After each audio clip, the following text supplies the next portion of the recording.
SR TV. Okay, isang magandang araw sa ating lahat. Hindi pala magandang araw kasi bumabagyo. At ito na nga pagbukas natin ng shop, yan ang nangyari umuulan talaga. So yun, pagdating ng tanghalian, syempre wala tayong customer. Kain naman tayo mga ka-brother. Bumili lang tayo ng ulam dyan kasi wala pa tayong gupit. Yan daanin muna natin sa pagkain kasi baka maya-maya magdatingan naman ang magpapagupit. Mag-aantay tayo kahit kinitong bumabagyo nagbukas pa rin tayo. Baka sakaling magkaroon, di ba? Kasi sayang, wala tayong kikitain. Yun, mag-alas 4 na. Umuulan pa rin yan mga brother.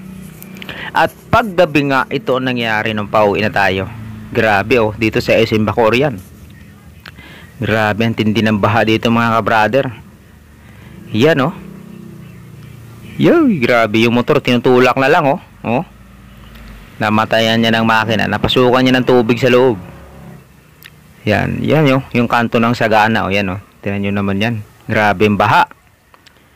Pag mga ganito mga araw na ganito, baha, nako, apektado lahat, negosyo, lahat, basta lahat, apektado lahat yan. Swerte yung may-ari ng mga pwesto kasi umulan, umaraw, bumagyo, magbabayad tayo sa kanila. Tayong mga nag-uupa, wala tayong kinita, abono pa. Di ba? Yun yung motor na yan, grabe yung baha grabe. Ayan, dahil sa pauwi tayo, hindi tayo pwedeng mabasa, nag-sidecar tayo dito mga ka-brother. Yan tingnan mo. Ay, dito na ako.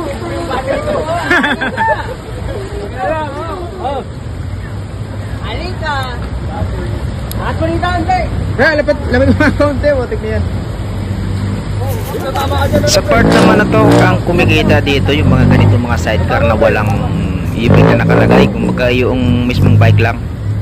Mas malaki yung kinikita ng mga to. Isipin mo 50 pesos ang isang tao nito. Kung dalawa kayo nakasakay or tatlo, 150 na kaagad, di ba? Kasi mahirap naman magtulak, mahirap pagpadyak, siyempre sobrang niyan, pigil sa baha yan.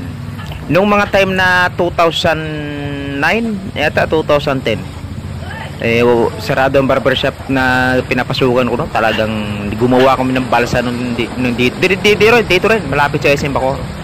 Gumawa ka ng balsa, yun ang ginamit namin na panghatid sa mga pasahero.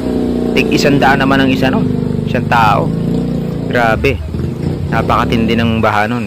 Wala akong kita sa paggupit, kumita tayo sa paghatid ng pasahero, balsa. Ito, pauwi na tayo sa amin ito. Hanggang sa loob sa amin, talagang dito na to sa Isla Nova. Ito naging isla na talaga.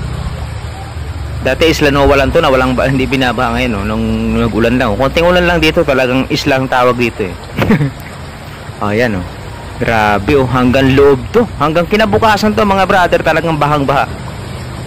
Yan yung shoutout dun sa bumibili yun huwag tumingin po. Ayan, dito na tayo sa kabilang pwesto natin. Ito, yan sarado yun, yung motor natin, delikado.